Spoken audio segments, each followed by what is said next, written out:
Hey! Je suis ravie de vous retrouver aujourd'hui pour une nouvelle vidéo au sujet des produits que j'ai terminés.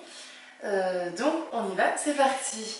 Alors comme la dernière fois, je commence avec un produit de chez Phyto que j'avais acheté parce que mes cheveux étaient super abîmés. Donc en fait c'était une crème de jour hydratante. Donc vous savez c'est les crèmes qu'on met sur les cheveux et qui n'ont pas besoin de rinçage. Donc moi je m'en suis servie surtout sur les pointes. Donc c'est une crème aux 7 plantes qui était plutôt pas mal. J'ai du mal à sentir l'odeur en fait parce que je viens de mettre de la crème hydratante sur mes mains, donc du coup l'odeur se confond. Mais elle sentait bon. Au niveau du rendu sur les cheveux, j'ai un peu de mal toujours avec les crèmes comme ça pour les cheveux qui se mettent sans rinçage en fait, parce que j'ai toujours l'impression que ça laisse quand même une sorte de pellicule sur les cheveux, ça leur donne une espèce de texture. Donc en fait ce que je faisais moi c'est que je n'utilisais pas le premier jour où mes cheveux étaient propres. En fait souvent je le mettais le dernier jour avant de faire mon shampoing et j'attachais mes cheveux. Ou alors souvent comme je me lave souvent les cheveux le matin, je le mettais en fait le soir avant de me coucher sur mes pointes. Donc parce que je trouve quand même que ça laisse un petit rendu qui n'est pas forcément hyper agréable. Après c'est sur mes cheveux à moi. Donc voilà, à voir. Si vous connaissez cette crème hydratante pour les cheveux, je serais super intéressée pour savoir votre avis à ce sujet. Donc voilà. Ensuite, toujours dans les cheveux, on a ce shampoing sec. Alors habituellement, je prends les shampoings secs toujours de chez Baptiste parce que c'est ceux que je préfère. J'en ai testé une grande quantité et vraiment ceux de Baptiste, c'est ceux que je préfère. Mais en fait, j'ai eu celui-ci grâce à Carrefour parce qu'en fait, du coup, c'est le shampoing sec de la marque Carrefour. Et du coup, bah, forcément, je l'ai essayé et je l'ai trouvé génial. En fait, pour moi, il est aussi bien que ceux de chez Baptiste. Je le trouve absolument top. Donc, il est pour les cheveux regressants vite. Voilà, c'est un shampoing sec, sans parabènes, sans sulfate, sans silicone. Et non, franchement, il n'a pas d'odeur. Il s'applique bien. Non, je le trouve top. Enfin, franchement, je l'ai beaucoup aimé. Donc je pense que ça c'est un produit que j'achèterai. Si je vais chez Carrefour au moment où j'ai besoin d'un shampoing sec, je pense que je prendrai celui-ci. Donc voilà. Ensuite, niveau cheveux toujours. Donc ce shampoing de chez Hip que j'avais reçu dans une Birchbox, je pense. Donc il est sans silicone, sans parabènes. Par contre, il a des sodium lauryl sulfate. Donc c'est un shampoing qui est censé donner du volume. Personnellement, je n'ai pas trouvé qu'il me donnait particulièrement de volume. Il faut savoir que moi j'ai des cheveux qui n'ont pas du tout de volume parce qu'ils sont très fins et j'en ai pas beaucoup. Et j'aime pas du tout l'odeur. Et ouais, donc c'est un peu une déception ce shampoing là, c'est sûr que je n'achèterai pas. Enfin voilà, il m'a pas donné forcément du volume, j'aime pas l'odeur. Il a des sodium lauryl sulfate, donc voilà, c'est un peu un fail. Toujours dans les fails, niveau shampoing, celui-ci de chez Aussie que j'ai aussi reçu, ça fait beaucoup de Aussie tout ça, que j'ai reçu dans une box, dans la Birchbox toujours. Celui-ci tout simplement, au-delà de son effet voilà, tout simplement il a des silicones à l'intérieur, donc rien que pour ça je ne l'achèterai pas. Je sais que ces shampoings là, surtout il y a un an ça a été voilà, le grand truc, tout le monde en parlait, enfin c'était vraiment, tout le monde était super content parce que je pense que ça arrivait en France à ce moment-là.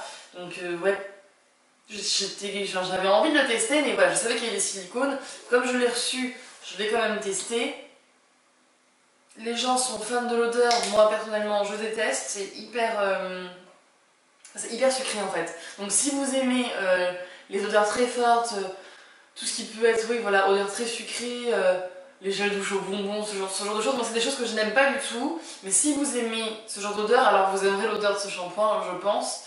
Mais bon, voilà. Après, il paraît qu'il fait des miracles. Moi, je veux même pas me prononcer dessus parce qu'il a des silicones. Donc pour moi, le fait que j'ai pu avoir les cheveux plus brillants, plus doux en le mettant, pour moi, c'est tout simplement dû au silicone et pas forcément au bienfait du shampoing.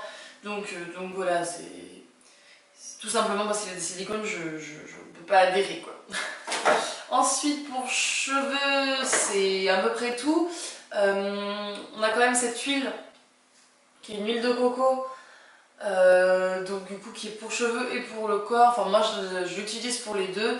En fait je la mets sur mes cheveux avant de me coucher et je dors avec et je rince le lendemain matin dans mon shampoing. Celle-ci je m'en sers surtout pour les cheveux en fait.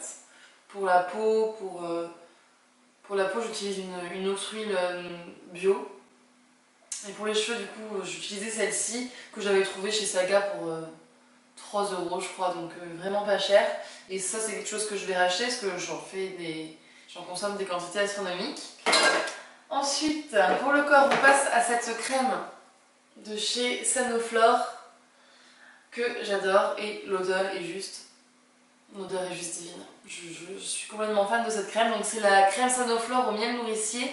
Je l'avais découverte l'été dernier grâce à une amie qui avait en fait un échantillon et on était en vacances ensemble et j'avais besoin d'une crème hydratante, je n'en avais pas sur moi.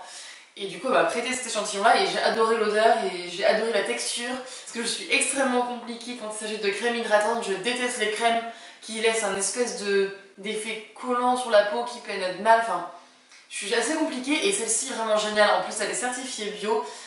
L'odeur est à tomber, elle pénètre super bien la peau, elle laisse pas du tout une sensation désagréable, un peu collante ou quoi, enfin...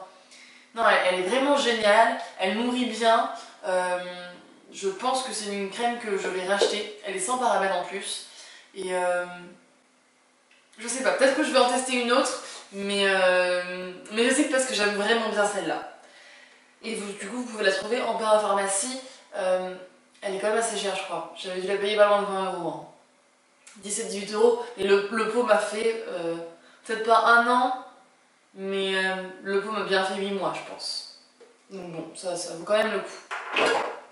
Ensuite, ce déo, qui n'est pas vraiment un produit fini. Parce qu'en fait, tout simplement, il est horrible. Donc je ne pourrais pas le finir. Donc c'est un déodorant bio. J'avais envie de tester un déo bio. Au niveau de l'odeur, j'allais dire rien à redire, mais en fait, si, même au niveau de l'odeur, ça va pas du tout, on dirait un produit pour les chiottes. Je suis un peu méchante, non mais voilà, c'est un extrait de citron et aloe vera bio, et non, je trouve qu'il sent quand même un petit peu le produit ménager, et puis de toute façon, je puais tout simplement avec ce truc, quoi, enfin, je n'ai jamais autant pué, je pense, qu'avec ce déo, ce qui est quand même un comble. Donc voilà, clairement je l'ai utilisé 3 fois, enfin 3 fois, je dis ça comme ça, je ne l'ai pas utilisé très longtemps parce que catastrophe quoi, et donc je ne le finirai pas, je pense que je vais essayer de le refourguer à quelqu'un, peut-être que ça ne fera pas le même effet, peut-être que c'est tout simplement sur moi que ça a réagi, je ne sais pas, avec mon pH, peut-être tout simplement, voilà, c'est ça qui fait que, mais voilà, c'est vrai que d'ailleurs voilà, je vais peut-être le filer à quelqu'un pour savoir si ça fait le même effet, pour voir si c'est le produit, si c'est juste avec moi qui ne fonctionne pas, mais voilà, je ne vais même pas le finir en fait. Ensuite, ce masque de chez Glam Glow que j'avais reçu, je sais pas si je l'avais reçu dans une box ou si je l'avais acheté celui-ci, je ne sais plus. C'est un masque exfoliant jeunesse, donc c'est à l'argile verte il me semble. Donc c'est un masque qu'on applique sur la peau et qu'on laisse poser. Il est bien, hein, sans plus. Enfin, j'ai d'autres masques depuis que je trouve meilleur. Donc je sais que c'est soi-disant le masque des stars. Donc il est bien, il est à tester je pense. Moi sur ma peau c'est pas le masque que je préfère, mais il est pas mal. Ensuite on a les patchs là en fait, vous savez pour mettre sous les yeux pour défatiguer les yeux. Donc ces patchs là on me les avait offerts, c'est c'est la marque qui me les a offerts lors d'une soirée où ils m'ont fait plusieurs produits de leur gamme, non mais n'importe quoi, de leur gamme. Et donc c'est un masque yeux lissant express au rétinol pur. Il est agréable à appliquer. Au niveau de son effet, je trouve ça toujours un peu difficile moi, de donner un avis sur l'effet de ces masques. Je trouve pas que... Enfin, j'ai jamais testé un masque de ce genre où quand je l'ai enlevé, je me suis dit waouh, ça a fait un effet de dingue. Honnêtement, je prends une tranche de concombre limite dans mon frigo, je le mets sur mes yeux, ça fait le même effet. Donc voilà, je ne sais que dire, ma foi. En fait, je peux pas dire qu'il est bien ou pas bien. Enfin, en tout cas, il est pas horrible, quoi. Voilà. Et toujours dans le même genre de produit, un masque à la grenade que j'avais acheté chez Sephora pendant les soldes. Donc qui enrichit l'extrait naturel de grenade, diminue les signes de fatigue, réveille et tonifie le contour des yeux. Bah, ma foi, très agréable à appliquer, hein, c'est sûr que ça fait du bien. Après, est-ce que ça va vraiment défatiguer les yeux? Bah, encore une fois, je trouve ça toujours difficile à dire.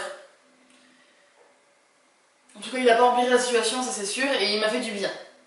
Donc voilà. Je suis pas forcément la meilleure pour parler de masques comme ça pour les yeux, parce que vraiment, chaque fois que j'en ai essayé plein, j'ai jamais été non plus transcendée. Et j'avais oublié cette petite crème qui se cache au fond de ma boîte. Et ça, pour le coup, c'est le véritable coup de cœur, je pense, de cette sélection. C'est une crème pour les mains au thé vert que j'ai reçue dans une box, ça j'en suis quasiment sûre. Le deuxième ingrédient, c'est quand même l'aloe vera. La composition est pas trop mal, il me semble. Pas de parabènes, pas de phthalates, et l'odeur est juste géniale. Et quand je vous disais tout à l'heure que je ne sentais pas l'odeur je pense que c'était le shampoing à cause de la crème que j'avais mis sur les mains, c'est tout simplement parce que je viens de la finir sur mes mains et que l'odeur est quand même assez forte.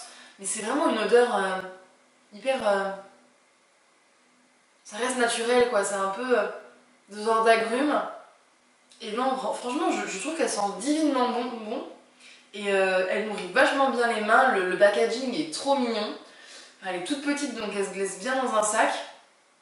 Et ça, franchement, méga coup de cœur. Donc voilà, c'était un peu un produit fini mitigé. Enfin, dans ces produits-là, il n'y a pas beaucoup de produits que... Ah, quoique si, quand même. Je dis ça, mais... Et si, il y a quand même des produits que je vais racheter. Enfin bref. Voilà, c'était du coup ma deuxième vidéo avec mes produits finis. J'espère qu'elle vous a plu. N'hésitez pas à laisser un petit commentaire, un petit pouce en l'air, à vous abonner si ce n'est pas encore fait. Et puis à la prochaine. Bisous.